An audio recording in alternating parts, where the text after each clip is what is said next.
Hello friends, आपण मान को स्वागत। आज आम देखा ओटीटी आज परीक्षा होता ओटीटी पेपर 1 रो सीडीपी रो अनऑफिशियल आंसर की देखा पूरा एक्यूरेट आंसर की कौन है एक्यूरेट देखा एवं यही आंसर कहीं है तार मध्य आलोचना करवा डिटेल भाव में देखा पुंखानुपुंख जहाँ फल यह निश्चित भाव में आपण मानकर 99% एक्यूरेट रहिबो।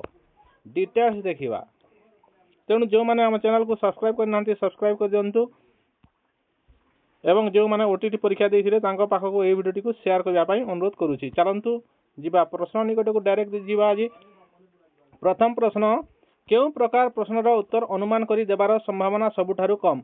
ऑप्शन ए रे अछि एटा हमर सेट ए हिसाब से अछि सेट ए सेट रो एटा देखिछि आपण मानकर हिसाब से जो सेट रे पेइछंती सेथिरे आपणकर क्वेश्चन अनुसार आपण देखि नेबे। क्यों प्रकार प्रश्नर उत्तर अनुमान कर देवार संभावना सबुठारु कम? मेलक हाँ ना प्रश्न, बहुविकल्प प्रश्न एवं गोटे वाक्य उत्तर देवा अछि। यार सठिक उत्तर कौन हो ना गोटे वाक्य उत्तर देवा यहाँ हो सठिक उत्तर। एथिरे कौन होता है ना आपण मानकर मेलक हाँ यहाँ हाँ ना बहुविकल्प कौन अनुमान करी उत्तर दे हुए किंतु यही गोटे वाक्य उत्तर देवा एथिरे कौन अनुमान करिवार संभावना सबुठारु कम रही है। तेणु ऑप्शन डी है सठिक उत्तर। हाँ किंबा ना लिखिदे से अनुमान है बहुत विकल्प चार्टी थाए जहाँ फल अनुमान कर दे हुए किंतु गोटे वाक्य उत्तर देवा से निज मन लिखा पड़े। तेणु यहाँ ए संभावना कम थाए। ऑप्शन डी है सठिक उत्तर। एवं जी परवर्ती प्रश्न 2 नंबर प्रश्न देखा, शिक्षार्थी केन्द्रिक शिक्षा व्यवस्था संपर्कित नुहे। शिक्षार्थी केन्द्रिक केउटा नुहे? ताहले यार उत्तर हो शिक्षक प्रदर्शनमूलक पद्धति रे शिक्षादान करती। जेते बेले शिक्षक प्रदर्शनमूलक शिक्षादान करती सेटा कौन शिक्षक केन्द्रिक हेबो। तेणु ऑप्शन बी हेबो सठिक उत्तर। ये ऑप्शन एटा देखंतु एटा हला शिक्षार्थी केन्द्रिक, एटा मध्य शिक्षार्थी केन्द्रिक, एटा मध्य शिक्षार्थी केन्द्रिक। चलंतु परवर्ती प्रश्न देखिबा 3 नंबर प्रश्न, केउ शिक्षा व्यवस्था रे उभय नियमित और संबल शिक्षक शिक्षादान करिथांती? देखंतु उभय नियमित एवं संबल देखंतु स्वतंत्र शिक्षा रे केवल स्वतंत्र शिक्षक, अंतर्निवेशी शिक्षा रे कौन साधारण शिक्षक, किंतु समन्वित शिक्षा रे एथिरे उभय नियमित शिक्षक एवं संबल शिक्षक उभय शिक्षक एथारे शिक्षादान करती समन्वित शिक्षा रे। तेणु ऑप्शन सी हेबो यार सठिक उत्तर। एबे जिबा 4 नंबर प्रश्न देखिबा, निरविच्छिन्न एवं संव्यापक मूल्यांकन अर्थ कौन? देखंतु 4 नंबर प्रश्न देछि निरविच्छिन्न एवं संव्यापक व सामग्रिक मूल्यांकन अर्थ कौन? यार सठिक उत्तर कौन हेबो? ऑप्शन सी हेबो सठिक उत्तर। शैक्षिक और सह शैक्षिक शिक्षण नियमित मूल्यांकन करवा। देखो निरविच्छिन्न जो आपंकर कंटिन्यूअस सीसीई रोटा यहाँ देती ए कौन उभय आपण मानकर कौन कोकोलास्टिक एवं कोलास्टिक उभय आसी थाए है कंटिन्यूअस कम्प्रेहेंसिव देखिए। देखो इंग्राजी रे भी देखी दिंतु है। ठीक अच्छे चलते परवर्ती प्रश्न जावा। यहाँ सी है सठिक उत्तर 4 रो। एबे जी परवर्ती प्रश्न 5 नंबर प्रश्न देखा, समग्र शिक्षा अंतर्गत सामाजिक एवं आर्थिक अनग्रसर वर्गर बालिका मानक शिक्षा पाई निम्न मध्यरु कौन स्थापना कराई? देखंतु ओएवी कराई। ओएवी रे उभय पुओ झियो उभय जानती। ईएमआरएस केजीबीपी ए जो कस्तूरबा गांधी बालिका विद्यालय केवल बालिका माने जाथांती। तेणु ऑप्शन सी हेबो एठारे कौन कस्तूरबा गांधी बालिका विद्यालय रे आवासिक विद्यालय अटे जहाँ विशेषकर अनग्रसर वर्गर यथा एससी एसटी ओबीसी एवं संख्यालघु झियो मानक पाई शिक्षा पाई एटा कस्तूरबा गांधी बालिका विद्यालय स्थापन करा जायछि। तेणु ऑप्शन सी हेबो सठिक उत्तर। एबे जीवा 6 नंबर प्रश्न निकट को कौन देछि केउ स्तर रु वृद्धि आरंभ होता है? देखंतु वृद्धिटा कौन मातृ गर्भावस्था आरंभ होता है प्री नाटाल स्टेज रु प्री नाटाल रु आउ सेटा सरी थाए कौन मृत्यु पर्यंत चली थाए विकास। तेणु ऑप्शन ए हेबो सठिक उत्तर। एबे जीवा 7 नंबर प्रश्न देखिबा, केउ विधिटी वृद्धि एवं विकास सहित संपर्कित नुहे पचारिछि? देखंतु निरंतर विधि जोटा कि कंटिन्यू विधि अच्छी, एकीकरण इंटीग्रेशन अच्छी, प्रभेदीकरण विधि सेग्रीगेशन अच्छी अच्छी कि ये प्रभेदीकरण अच्छी कि सेग्रीगेशन प्रभेदीकरण विधिटा वृद्धि एवं विकास सहित संपृक्त कि ये सहचर्य विधि अच्छी ये 3टा अच्छी प्रभेदीकरण नहीं। तेणु ऑप्शन डी हेबो सठिक उत्तर। एबे जीवा परवर्ती प्रश्न निकट को,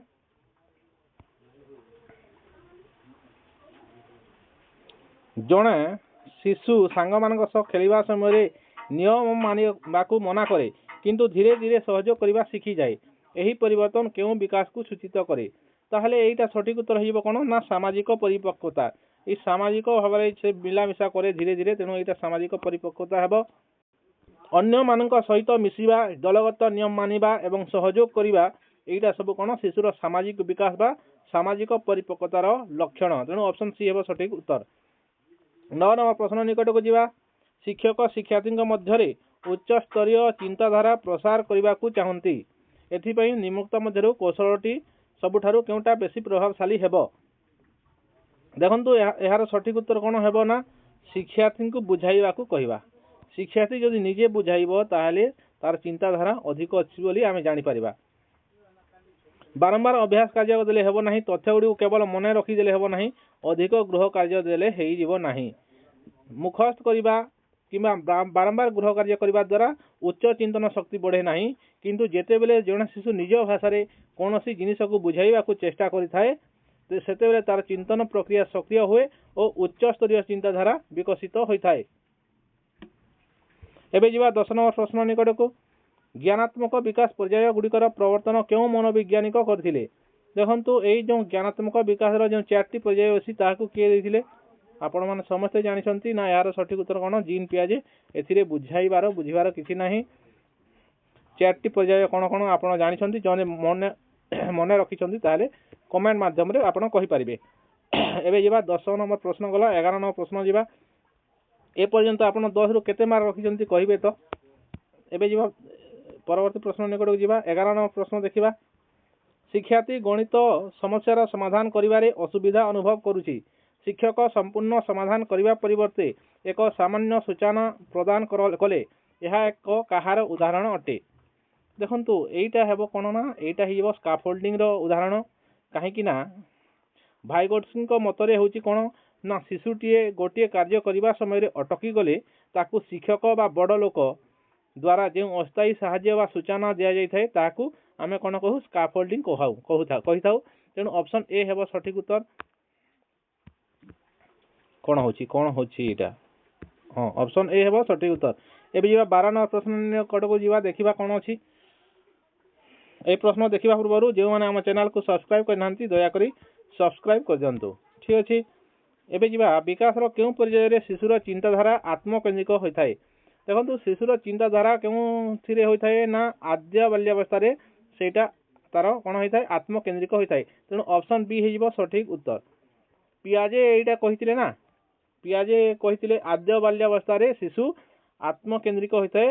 সে ভাবে যে দুনিয়াକୁ ସେ ଯେମିତି ଦେଖୁଛି ଅନ୍ୟମାନେ ମଧ୍ୟ ସେମିତି ଦେଖୁଛନ୍ତି। ତେଣୁ ଏଇଟା ଅପସନ୍ ବି ହେବ ସଠିକ ଉତ୍ତର। ଏବେ ଯିବା 13 ନମ୍ବର ପ୍ରଶ୍ନ ନିକଟକୁ।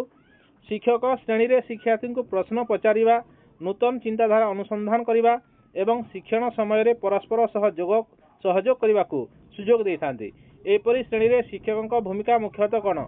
ଦେଖନ୍ତୁ 13 ନମ୍ବର ପ୍ରଶ୍ନର ଏହାର ସଠିକ ଉତ୍ତର ହେବ କ'ଣ ନା ଶିକ୍ଷକ ଜଣେ କ'ଣ ଶିକ୍ଷଣର ସହାୟକ ଭାବରେ କାମ କରୁଛନ୍ତି। ଜ୍ଞାନ ପ୍ରଦାନ କରି ଶିକ୍ଷକ କେନ୍ଦ୍ରିକ ହୋଇଥାଏ। ଶିକ୍ଷଣ କର୍ତ୍ତୃତ୍ୱବାଦୀ ନିୟନ୍ତ୍ରଣ ଏହା ମଧ୍ୟ ଶିକ୍ଷକ କେନ୍ଦ୍ରିକ। ପ୍ରଦର୍ଶନ କରୁଥିଲେ ଏଇଟା ଶିକ୍ଷକ କେନ୍ଦ୍ରିକ। ଏଇଟା ପ୍ରଶ୍ନ 1ରେ ଥିଲା, ଏଇଟା ପ୍ରଦର୍ଶନମୂଳକ କରୁଥିବା ଶିକ୍ଷକ। ତେଣୁ ଏଇଟା ହେବ ନାହିଁ। ଶିକ୍ଷଣର ସହାୟକ ବା ଫ୍ୟାସିଲିଟର ଅଫ୍ ଲର୍ଣ୍ଣିଂ, ଇଂରାଜୀରେ ଦେଖନ୍ତୁ ଫ୍ୟାସିଲିଟର ଦେଇଛି। ଶିକ୍ଷକ ଜଣେ ଫ୍ୟାସିଲିଟର ଭାବରେ କାର୍ଯ୍ୟ କରନ୍ତି। ଅପସନ୍ ବି, ଏଇଟା ଆପଣ ସମସ୍ତେ ଜାଣିଛନ୍ତି ଶିକ୍ଷାର୍ଥୀ କେନ୍ଦ୍ରିକରେ ଶିକ୍ଷକ ଶିକ୍ଷଣର ସହାୟକ ଫ୍ୟାସିଲିଟର ଭାବରେ କାମ କରନ୍ତି। ଅପସନ୍ ବି ହେବ ସଠିକ। ଆପଣମାନେ ସଠିକ ଉତ୍ତର କରିଥିବେ ବୋଲି ଭାବୁଛି। ଚାଲନ୍ତୁ ପରବର୍ତ୍ତୀ ପ୍ରଶ୍ନ ନିକଟକୁ ଯିବା। ବହୁ ଶ୍ରେଣୀ ଶିକ୍ଷାଦାନ ପାଇଁ ନିମ୍ନୋକ୍ତ ମଧ୍ୟରୁ କେଉଁ କୌଶଳଟି ସବୁଠାରୁ ପ୍ରଭାବଶାଳୀ? ଦେଖନ୍ତୁ ମଲ୍ଟିଗ୍ରେଡ୍ ଟିଚିଂ କଥା ଆସିଛି। ମଲ୍ଟିଗ୍ରେଡ୍ ଟିଚିଂରେ ଆପଣ କ'ଣ କରିବେ? ପ୍ରତ୍ୟେକ ଶ୍ରେଣୀକୁ ପୃଥକ ଭାବରେ ପଢ଼ାଇବେ କି ଅଲଗା ଅଲଗା ଭାବରେ? ଦେଖିବା। ଦଳଗତ କାର୍ଯ୍ୟ ଏବଂ ସହପାଠୀ ଶିକ୍ଷଣ କୌଶଳ ବ୍ୟବହାର କରିବେ, ଏଇଟା ଠିକ୍ ଅଛି, ଏଇଟା ହେବ। ସମସ୍ତ ଶିକ୍ଷାର୍ଥୀଙ୍କୁ ସମାନ କାର୍ଯ୍ୟ ଦେବା ହେବ ନାହିଁ। ଉପର ଶ୍ରେଣୀ ଶିକ୍ଷାର୍ଥୀଙ୍କୁ ଚୁପ୍ ରହିବାକୁ କହିବ, ଏଇଟା ବି ହେବ ନାହିଁ। ତେଣୁ ଅପସନ୍ ବି ନିଶ୍ଚିତ ଭାବରେ ସଠିକ ଉତ୍ତର ହେଇଯିବ। ଦଳଗତ କାର୍ଯ୍ୟ ଦେବେ, ଆଉ ଗୋଟେ ଶ୍ରେଣୀକୁ ଆସି ଆପଣ ପଢ଼ାଇ ପାରିବେ। ତେଣୁ ଅପସନ୍ ବି ହେବ ସଠିକ ଉତ୍ତର। କିମ୍ବା ସହପାଠୀ ମାନଙ୍କ ମାଧ୍ୟମରେ ଆପଣ ଶିକ୍ଷଣ କରିପାରିବେ, ଏଇଟା ହେବ ସଠିକ ହେବ। ଏବେ ଯିବା ପରବର୍ତ୍ତୀ ପ୍ରଶ୍ନ ନିକଟକୁ। 15 ନମ୍ବର ପ୍ରଶ୍ନ ଦେଖିବା। ଶ୍ରେଣୀରେ କୌଣସି ବିଷୟ ବୁଝାଇବା ପାଇଁ ଚିତ୍ର ଓ ଚାର୍ଟ ବ୍ୟବହାର କରିବା କେଉଁ ପ୍ରକାର ସାମଗ୍ରୀର ବ୍ୟବହାର ଅଟେ? देखंतु चित्र एवं चार्ट एटा आपण केवल दृश्य उपकरण हेबो एटा क्रिया हेबो नाही श्राव्य हेबो नाही कि दृश्य श्राव्य हेबो नाही ऑप्शन सी हेबो सठिक उत्तर आपण भाबुची ठीक करथिबे एबे जिबा 16 नंबर प्रश्न केउटी सृजनशीलता विकास रे सहायक हेबो देखंतु गोटिए वाक्य को 10 थर लिखि देले सृजनशीलता रे विकास होय नाही 10 गोटी मिश्रण कोन 100 गोटी मिश्रण कले मध्ये सृजनशीलता रे विकास होय नाही गोटिए वाक्य रे थिबा अक्षर गुडी को गणिबा एई गोटिए वाक्य रे कोन आपण दुनिया सारा बहिर अक्षर को गणि देले मध्ये आपण सृजनशीलता रे विकास होई परिबो नाही आपण ए ऑप्शन डी हिजबो सठिक उत्तर खंडे कागजर विविध व्यवहार गोटे कागज को विविध भाव विभिन्न प्रकार रे व्यवहार करि परिबा जदि आपण लेखिले शिक्षार्थी ताहाले से माने तांगर कोन सृजनशीलता रे विकास हेबो एहा फल रे कोन हेबो ना शिशुर नूतन चिंताधारा प्रकाश पाइबो ए ऑप्शन डी हिजबो सठिक उत्तर चार्ज कम अछि तेणु बहुत शीघ्र कहूची ठीक अछि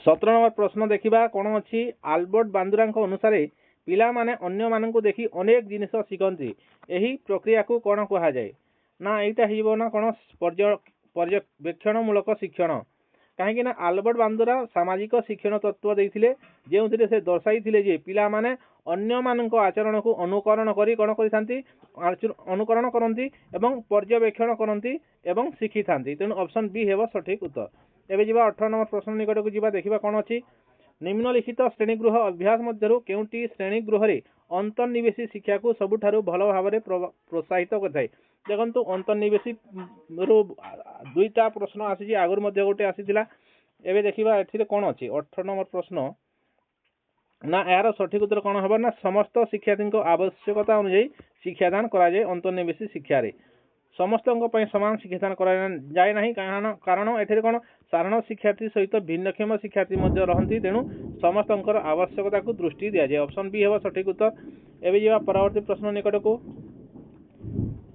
19 नंबर प्रश्न देखिबा जणे शिक्षक श्रेणी गृह रे थिबा व्यक्तिगत पाठ्यक्रम को किपरि समाधान करि पारिबे ताहले एटा सठिक उत्तर कोन हेबो ना विभिन्न शिक्षादान पद्धति एवं मूल्यांकन साधन व्यवहार करिवे केवल मेधावी शिक्षार्थी पर ध्यान देवे नहीं नंबर अनुसार शिक्षार्थी को दल रे विभक्त करिवे नहीं जे बेसी मार्क आनछि ताकू अलगा दल रे एवं कम मार्क रखुवा शिक्षार्थी को गोटे दल रे एमती रखिवे नहीं समस्त समान शिक्षादान एवं मूल्यांकन एमती मध्ये करिवे नहीं किंतु कोन हेबा व्यक्तिगत पाठ्यक्रम को समाधान किपरि करिवे ना विभिन्न शिक्षादान पद्धति एवं विभिन्न मूल्यांकन साधन व्यवहार करिबा द्वारा तांकर व्यक्तिगत पार्थक्य समाधान हो पारिबो तेणु ऑप्शन डी हेबो सठिक उत्तर एबे जिबा परवर्ती प्रश्न निकट को 20 नंबर प्रश्न देखिबा कोन अछि निम्नलिखित मध्यरु केउटी शिक्षण सामग्री रो दृश्य श्राव्य प्रकृतिर देखंतु एबे किछि समय पूर्व पडिथिला गोटे कोन टीएलएम रो बहुत प्रश्न आसुची हला रेडियो मानचित्र टेलीविजन ना कलाबटा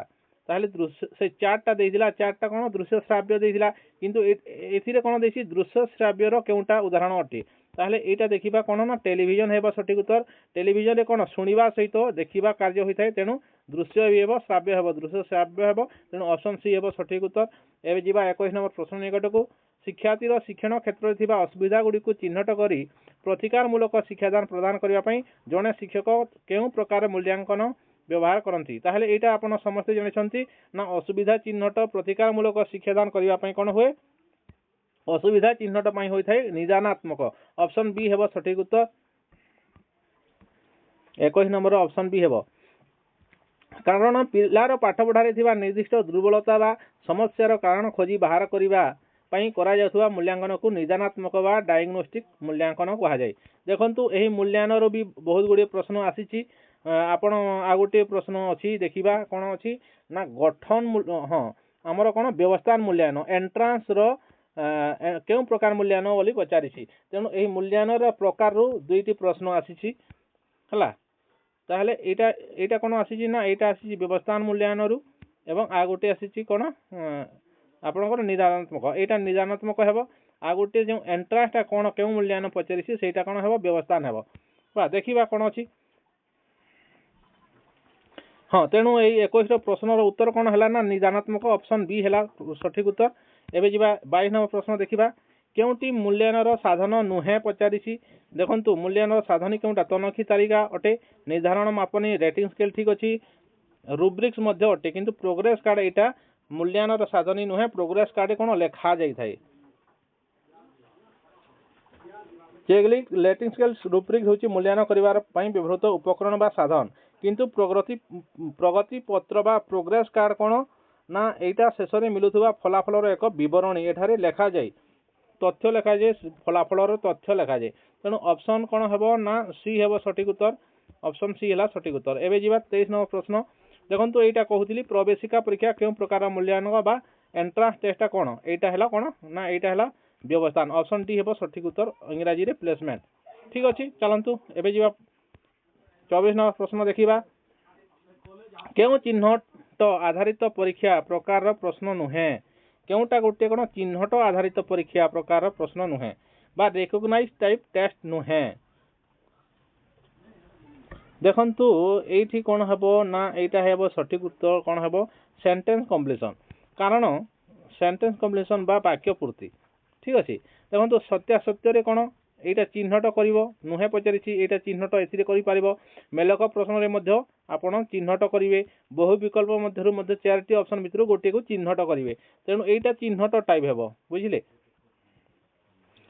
एठी कोन ए आपनकर ट्रू फॉल्स मैचिंग एवं मल्टीपल चॉइस रे कोन थाए ना प्रश्नर उत्तर गुडी को आखि आगर थाए सेही उत्तर मानक मध्यरु हमकु आमे चिन्हट करू बा रिकॉग्नाइज करू ताहले ए चारटी ऑप्शन अछि एथिरु एटा उत्तर बोली आमे चिन्हट करथाउ तेनु ए तीनोटी कोन एटा चिन्हट टाइप किंतु सेंटेंस कंप्लीशन रे कोन होय थाए ना उत्तर निज मनरु लेखिबा को पड़ी थाए मने पकाई लेखिबा को पड़ी थाए एटा को रिकॉल कहा जाय तेनु ए ऑप्शन बी हेबो सठिक उत्तर एटा नुहे हला बुझी पारिले चलंतु जीवा परवर्ती प्रश्न निकट को यार सठिक उत्तर कोन हला ऑप्शन बी हला सठिक उत्तर। चलो परवर्ती प्रश्न निकट को जीवा 25 नंबर प्रश्न देखिबा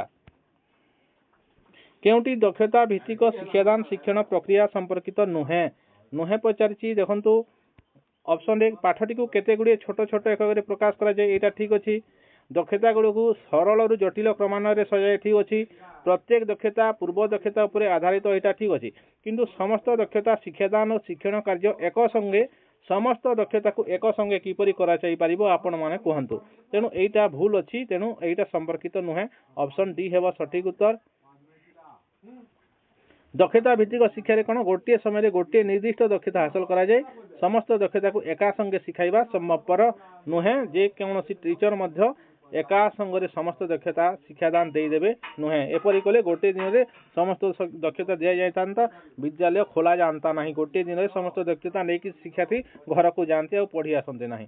ठीक अछि चलंतु परवर्ती प्रश्न निकट को जीवा 26 नंबर प्रश्न देखिबा केउ परीक्षण रु जने शिक्षार्थी भविष्य रे कोन करि परिबो ताहार सूचना मिले एटा कोन हेबो ना एटा हेबो अभिक्षमता परीक्षण बा एप्टीट्यूड टेस्ट ऑप्शन बी हेबो सठिक उत्तर ए एप्टीट्यूड टेस्ट रु जने शिक्षा व्यक्तिर कोनोसी निर्दिष्ट क्षेत्र रे जेपरि संगीत गणित शिक्षकता भविष्य रे सफलता बा कार्य दक्षता जानिबा पई एप्टीट्यूड टेस्ट बा अभिक्षमता परीक्षा करा जाय ऑप्शन बी हेबो सठिक उत्तर। एबे जीवा परवर्ती प्रश्न निकट को 27 नंबर प्रश्न देखिबा सृजनशील शिक्षार्थी को चिन्हिबा पई शिक्षक केउ प्रकार प्रश्न पचारिबा उचित देखंतु सृजनशील शिक्षार्थी को देखंतु सृजनशील रा आगोटे प्रश्न मध्ये आसीथिला सृजनशील शिक्षार्थी को चिन्हिबा पई शिक्षक केउ प्रकार प्रश्न पचारिबे यार सठिक उत्तर हेबो कोन ना मुक्त उत्तरमूलक द्वारा सृजनशील शिक्षार्थी को चिन्हि हेबो निर्दिष्ट उत्तरमूलक प्रश्न उत्तर निर्दिष्ट थाए समापन मूलक मध्ये आपण से समाप्ति करा जाय थाए मेलक प्रश्न हमरो मैचिंग टाइप थाए एटा मध्ये एथिरे सृजनशील जणा पड़े नाही मुक्त उत्तरमूलक प्रश्न रे सृजनशील शिक्षार्थी को चिन्हि होय थाए ऑप्शन ए हेबो सठिक उत्तर। पिता मातांक ठारू परवर्ती प्रश्न पिता मातांक ठारू सेमानंकर पिला मानक ठारे प्रवाह करुथबा आनुवंशिक गुणर कारकटी को कोन कहा जाय देखंतु एहार सठिक उत्तर हेरिडिटी आपण समस्त जानिछंती पिता मातांक ठारू जेउटा आसीते हेरिडिटी कहा जाय वंशगत बा वंशानुगुण कहा जाय ऑप्शन सी हेबो सठिक उत्तर। एबे जीवा 29 नंबर प्रश्न निकट को CWSN रो पूरा नाम कोन CWSN रो पूरा नाम हेबो कोन चिल्ड्रेन विथ स्पेशल नीड्स कोठी अछि चिल्ड्रेन विथ स्पेशल नीड्स ना ऑप्शन डी रो अछि ऑप्शन डी हेबो सठिक उत्तर। एबे जीवा शेष नंबर प्रश्न 30 नंबर प्रश्न देखिबा निम्नलिखित मध्यरु केउंटी गठनमूलक मूल्यांकनर सबुठारु गुरुत्वपूर्ण वैशिष्ट्य देखंतु गठनमूलक मूल्यांकन उपरे किपरि प्रश्न आसीछि गठनमूलक मूल्यांकन देखंतु तापरे कोन आसीतिला व्यवस्थान मूल्यांकन आसीतिला निजनात्मक मूल्यांकन आसीतिला देखंतु ए जो 4 प्रकार मूल्यांकन अछि 4 प्रकार मूल्यांकन मध्यरु 3टी प्रश्न आसीछि तेणु एइथिरे कोन होए देखंतु गुरुत्वपूर्ण वैशिष्ट्य कोन ना छात्र छात्री स्तर निरूपण करबा ना निरंतर प्रतिपोषण वा प्रतिपुष्टि देबा एटा ठीक अछि ग्रेड प्रदान करबा यार लक्ष्य नुहे गठनमूलक एटा कोन आपण शिक्षादान चलीथिबा समय करा जाय तेणु एटा एथिरे कोन स्तर निरूपण करा जाय नाही केउ शिक्षार्थी केते रैंक रे अछि सेटा करा जाय नाही तेणु एटा हेबो नाही प्रतिपुष्टि एटा कंटीन्यूअस फीडबैक माने प्रतिपोषण वा प्रतिपुष्टि देवा हवा सठिक उत्तर ग्रेड प्रदान करा जाय नाही अंतिम परीक्षा परिचालना करिबा ए फाइनल एग्जाम एटा कोन एटा समाप्ति सूचक रे जाय एटा मध्ये हेबो नाही ऑप्शन बी हेबो सठिक उत्तर देखंतु 30 प्रश्न रो पूरा 30 नो पूरा सठिक 30 करिछि हला ए मध्यरु गोटे मध्य प्रश्न रो उत्तर एपट सेपट हेबो नाही 30 रु 30 कंटिन्यू आपण सठिक उत्तर बतैछि आपण 30 रु केते मार्क रखिले आपण निश्चित भाବରେ कमेंट करिवे 30 रु केते मार्क आपण रखिले परवर्ती समय रे आमे ओडिया रो करबा आ गोटे वीडियो आनिबी एबे करूनी आपण सीडीपी रु केते मार्क रखिले आपण निश्चित भाବରେ कमेंट करंतु जदि ओडिया रो देखिबा पई चाहउचंती आपण कमेंट माध्यम रे करंतु एवं एही वीडियो टी आपण मानकु केमिति लागिला निश्चित भाବରେ करिवे आ मु एटा निश्चित हेकि कहूची जे 30 रु 30 रो प्रश्न रो सठिक उत्तर अछि एपटो जदि भूल हेबो नाही सठिक उत्तर प्रेडिक्ट करा जायछि पूरा आपण मानको कारण सह उत्तर बतैछि जदि एपरि वीडियो नेबा पई चाहउचंती देखिबा पई चाहउचंती हम चैनल को निश्चित भाବରେ सब्सक्राइब करंतु आपण मानको शेयर करिया पई मध्य अनुरोध जदि अन्य सब्जेक्ट भी देखिबा पई चाहउचंती निश्चित भाବରେ कमेंट करिवे आपण माने देखिथिबारु आपण मानको बहुत बहुत धन्यवाद बड़ गोटे थैंक यू।